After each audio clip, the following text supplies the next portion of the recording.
सुनाओ Keynes technology limited अब देखिए 4,365 रुपए का प्राइसिंग पर तो क्लोजिंग हुई है, लेकिन जो न्यूज आई है, जो खबरें आई हैं, उससे हम सभी वाकिफ है। Hi, this is Dev and watch traders diary.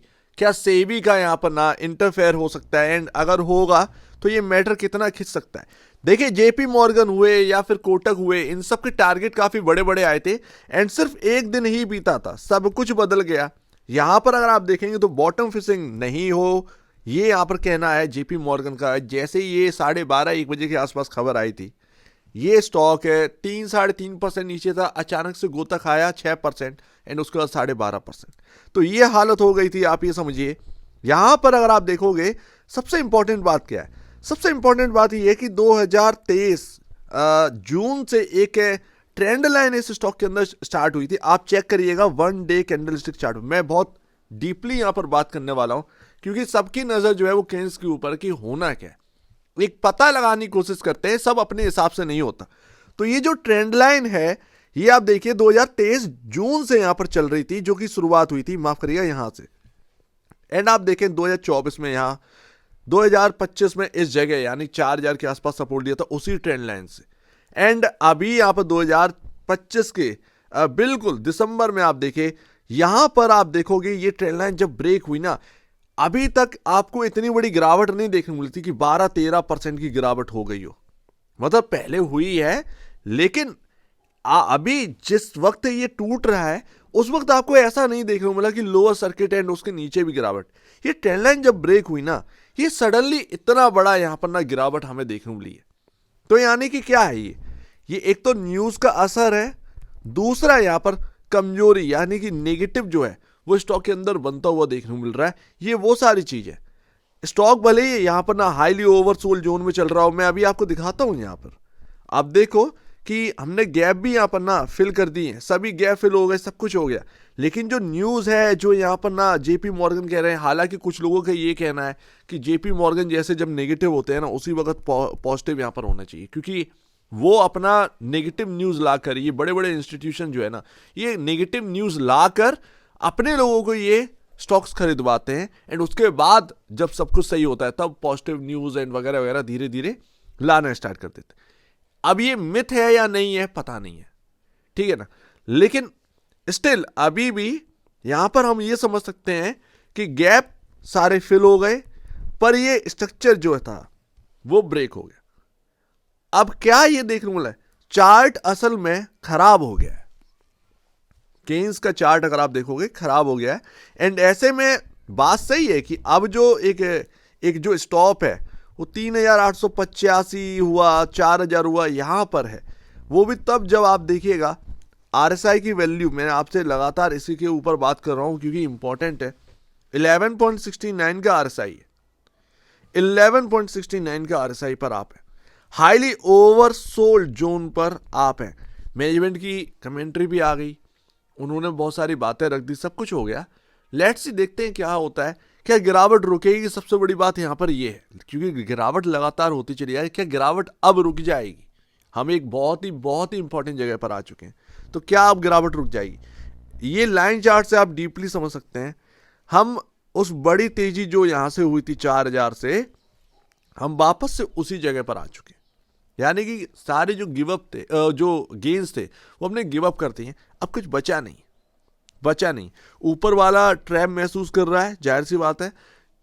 यहां पर जिस प्राइस पर हम है, यहां पर जो भी बाई कर रहा है वो डर डर कर बाई कर रहा है, वो ये देख रहा है कि बहुत बड़ा डिस्काउंट हो गया है। लेकिन स्टिल अभी भी जो चार्ट है ये बता रहा है कि ये जो सबसे लोएस्ट लेवल है 3,885, इसके नीचे बस ये स्टॉक ना जाए। इसके नीचे जाएगा तो बहुत गड़बड़ हो जाएगी। वैसे भी गड़बड़ काफी ज्यादा हो चुकी है, क्योंकि ये स्टॉक रिकवर नहीं होगा। सेबी का इंटरफेयर करना यानी कि ऑडिट होना दोबारा, समझ रहे ना इस बात को? अभी मैं उस पर आता हूं, बट यहां पर अगर आप देखेंगे, अगर ये लेवल भी टूट जाएगा तो फिर बचेगा क्या? बात सबसे बड़ी यहां पर ये आ जाती है, बचेगा क्या? तो पैटर्न जो है ना वो काफी नेगेटिव हो चुका है। केन्स का ट्रेंड लाइन जो लगातार बनी हुई थी वो टूट गई है। हम वापस से क्या रिकवर हो पाएंगे? इतना आसान नहीं है, क्योंकि कहीं ना कहीं सेबी का इंटरफेयर होगा जरूर। इतना बड़ा स्टॉक के अंदर गिरावट हुई है, एंड जो अकाउंटिंग है वो दोबारा अगर होगी तो उसमें टाइम तो लगेगा। तो ये बात है यहां पर। तो एक डार्क क्लाउड है जो कि यहाँ पर छाए हुए हैं इस स्टॉक के ऊपर। 5 दिसंबर कल के दिन 30% की यहाँ पर ना डिलीवरी क्वांटिटी, तो डिलीवरी क्वांटिटी ठीक ठाक है, लेकिन अगर आप देखेंगे ये 40 प्लस ही रहती थी। अभी रिटेल इन्वेस्टर आ रहा है, ये उतना नहीं आ रहा है जितना, कॉन्फिडेंस थोड़ा सा खराब हुआ है इस स्टॉक को लेकर, ये ध्यान रखिएगा। सेबी, क्या सेबी इंटरफेयर करेगी? हाँ, यहां पर आप ये समझिए जिस तरीके से कोलैप्स हुआ है एंड अकाउंटिंग का यहाँ पर ना ये इशू आया है, तो वो उसमें सेबी आएगी। हालांकि सेबी ये नहीं करेगी कि ये हो जाए वो हो जाए, ये दोबारा यहाँ पर जांच के लिए कहेंगे कि आप जो ट्रांजैक्शन है रिलेटेड पार्टी वो सब दोबारा चेक हो एंड एक मार्केट के अंदर बताया जाए कि हाँ कंपनी के अंदर क्या है, क्या सब कुछ सही है, प्लस पॉइंट है या फिर नेगेटिव है। वो यहाँ पर जब अकाउंटिंग होएगी, क्योंकि बड़े बड़े इन्वेस्टर भी इन्वेस्टेड हैं, अब वो यहाँ पर अकाउंटिंग होना ज़रूरी है। दोबारा सारी चीज़ें खंगाली जाएंगी, देखी जाएंगी एंड उसके बाद एक यहाँ पर हमारे सामने जो है वो सेबी का जो फाइनल रिपोर्ट है वो यहाँ पर निकल कर आएगी, तो उसका वेट करिएगा।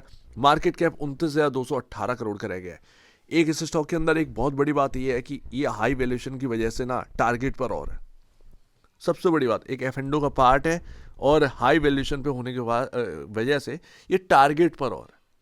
क्योंकि आप देखेंगे ये सारी खबरें आ रही हैं तब जब ये हाई वैल्यूएशन पे चल रहा था, तो वही है 29,218 करोड़ का मार्केट कैप रह गया है। अब जाहिर सी बात है कोई बहुत बड़ा मार्केट कैप नहीं रह गया, 60 से 70 हजार करोड़ के आसपास का मार्केट कैप का भी इस कंपनी को मिला था।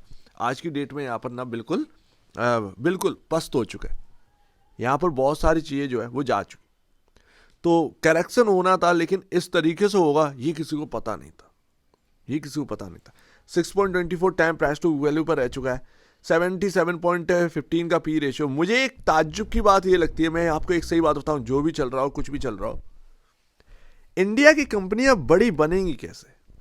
मैनेजमेंट की एक बात आपने नोट करी, मैनेजमेंट ये कह रहे हैं कि देखिए हमसे गलती हुई है, गलती नहीं हुई, मिस्टेक नहीं हुआ, एरर हुआ है।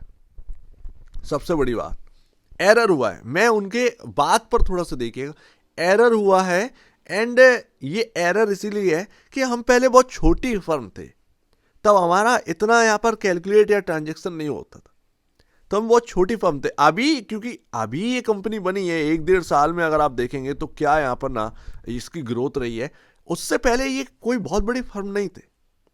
तो हमसे एरर हुई है, लेकिन हमने ये बाय ऐसे नहीं कर दिया कि हमने जानबूझ कर किया हो, और ये स्टैंडअलोन बेसिस पर है। तो यार ऐसी कौन सी कंपनी है इस स्टॉक मार्केट के अंदर जो बिग कंपनी हो, जो टॉप लेवल कंपनी हो और उसके अंदर थोड़ी सी भी दिक्कतें ना आई हो? ऐसी कोई कंपनी कोई बची भी है? बहुत मुश्किल है। कॉर्पोरेट गवर्नेंस कई कंपनियों में आ चुके हैं इशू, और वो सॉल्व भी हुए हैं, स्टॉक भी रिएक्ट कर रहे हैं उस हिसाब से। तो कंपनी के मैनेजमेंट की एक बात ये एक वैलिड लगती है कि हाँ हम एक छोटी सी फर्म थे एंड हम अभी ये बड़े हुए हैं, एकदम से यहाँ पर ना ग्रोथ हमारे कंपनी के अंदर आई है, तो उसको जो है ना हम इतना सब कुछ नहीं जानते थे। ये भी एक सही बात है, यहाँ पर ना हो सकता। हालांकि अगर जो कुछ भी हो वो निकल कर आएगा, लेकिन कुछ बात जो है वो उनकी सही भी लगती, और स्टॉक जरूर से ज़्यादा रिएक्ट कर चुका है।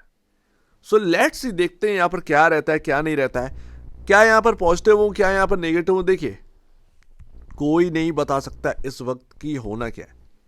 सारे सपोर्ट जितने भी थे डिस्कस करे, लग रहा था कि भाई साहब ये 4,885 से यहाँ पर ना 50 से ये घूमेगा, ठीक है ना, ईएमएस थीम चलेगी। मैं डिक्सन पर भी उसी दिन बात करके, डिक्सन चला लेकिन ये केन्स यहाँ पर नहीं चला, क्योंकि वो खबर आ गई ना। ये खबर अगर ना आती ना, ये बॉटम फिशिंग वाली, तो इतना प्रेशर नहीं बनता। जेपी मॉर्गन जैसा अगर कुछ बोल दे तो उसके बात का तवज्जो दिया जाता। तो बात इतनी सी है कि स्ट्रक्चर थोड़ा सा खराब है। आप वास्तव में ये एकदम से पता नहीं लगा सकते कि ये पॉजिटिव है या नेगेटिव, ठीक है ना। आप, क्योंकि आपको नहीं पता, ना मेरे को पता है, ना उधर किसी को पता है। ये अब जो होगा वो अकाउंटिंग दोबारा जो चेक होगी उससे यहाँ पर ना चीज़ें निकल कर आएंगी। उससे पहले ifs and buts, dark cloud यहाँ पर ना इस स्टॉक पर छाए रहेंगे। आप रिकवरी का यहाँ पर इंतज़ार मत करिए, ज़्यादा बेहतर है। हाई वैल्यूएशन की वजह से टूटा ही था, लेकिन अभी यहाँ पर ना सबसे बढ़िया बात क्या है कि अब ये उस जगह पर आ चुका है, उस राइट वैल्यू की तरफ आ चुका है, राइट प्राइस की तरफ आ चुका है, जहां पर अगर कोई निवेशक लगा रहा है पैसे, तो हाँ थोड़ा सा यहाँ पर ना दिक्कतें आपको झेलनी पड़ सकती हैं बिकॉज ऑफ वॉलेटिलिटी। तो वो यहाँ पर ना आप देखोगे, लेकिन राइट प्राइस के अराउंड आप आ चुके हैं। मैटर है लेकिन इतना बड़ा इश्यू नहीं है कि उसको बहुत ज़्यादा हाईलाइट या बहुत ज़्यादा यहाँ पर दिक्कतें दिखाई जाए।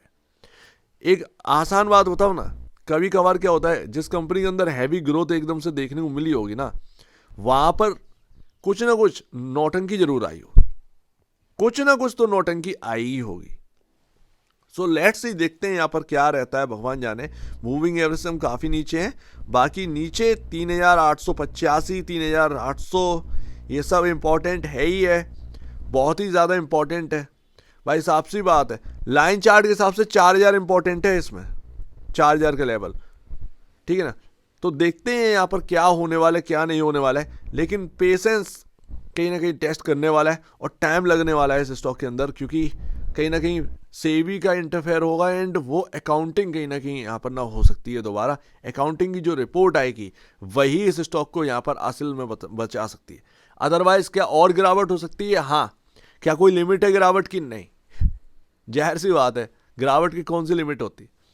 तो वो सीधी सी बात है, अच्छे खासे अनुमान इस स्टॉक के अंदर फेल हो चुके हैं एंड ये जो गिरावट है वो काफ़ी भयावक है, सही मायने में काफ़ी भयावक है, हर कोई इसके अंदर पिसा है। सो लेट्स सी, आप ये नहीं कह सकते कि ये न्यूज़ कब आ जाती है पता नहीं चलता। आप एक व्यू बनाते हैं, एक न्यूज़ आ गई, काम खत्म। न्यूज़ बेस्ड पर कुछ नहीं कर सकते, ये आउट ऑफ सिलेबस सारी चीज़ें होती हैं। आप लेकर गए, एक दिन बाद न्यूज़ आ गई, क्या पता था किसी को कि ये खबर आ जाएगी, ठीक है ना। तो ये बात यहाँ पर ना ध्यान रखिए, न्यूज़ बेस्ड जो आ जाती हैं उसके बाद जो स्टॉक रिएक्ट करता है वो आउट ऑफ सिलेबस चीज़ें होती हैं। आप यहाँ नहीं तो किसी और स्टॉक में देखेंगे, वो आउट ऑफ सिलेबस चीज़ें हैं, क्योंकि आपको नहीं पता, आपको जानकारी थोड़ी होएगी। तो ये बात यहाँ पर आया, तो पेशेंस टेस्ट करेगा, बट कहीं ना कहीं गिरावट रुकनी चाहिए। उम्मीद यही है कि रुकना चाहिए गिरावट। एंड कहीं ना कहीं मैनेजमेंट की जो बात है वो सही एक थोड़ी सी लग रही है। कहीं ना कहीं अकाउंटिंग अगर हो जाएगी एक बारी तो यहाँ पर चीज़ें बेहतर समझ में आई, लेकिन सेबी कहीं ना कहीं अकाउंटिंग करवाएगा, ये बात तो यहाँ पर समझ में आ रही। काफ़ी लोग इस बात पर कह भी रहे हैं। सो उम्मीद है कुछ आपको समझ में आया होगा। थोड़ा सा मामला यहाँ पर ना ये और डीप है, थोड़ा सा लंबा चलेगा एंड एकदम से उस तरीके से आप ना पैसा लगाएं कि एकदम से रिकवरी आ जाएगी, ये अनुमान लगाना गलत हो जाएगा। अभी कुछ मत करिए, अभी शांत बैठिए, ज़्यादा बेहतर है। सो उम्मीद है काफ़ी कुछ आपको समझ में आया होगा। एक बार निवेश से पहले या बेचने से पहले अपने ब्रोकर एडवाइस से जरूर सलाह लीजिएगा। खुद की स्टडी करेगा, इससे बेहतर कुछ भी नहीं है, खुद की स्टडी मस्ट है। तो आप दीजिए मुझे वीडियो देखने बहुत धन्यवाद दोस्तों।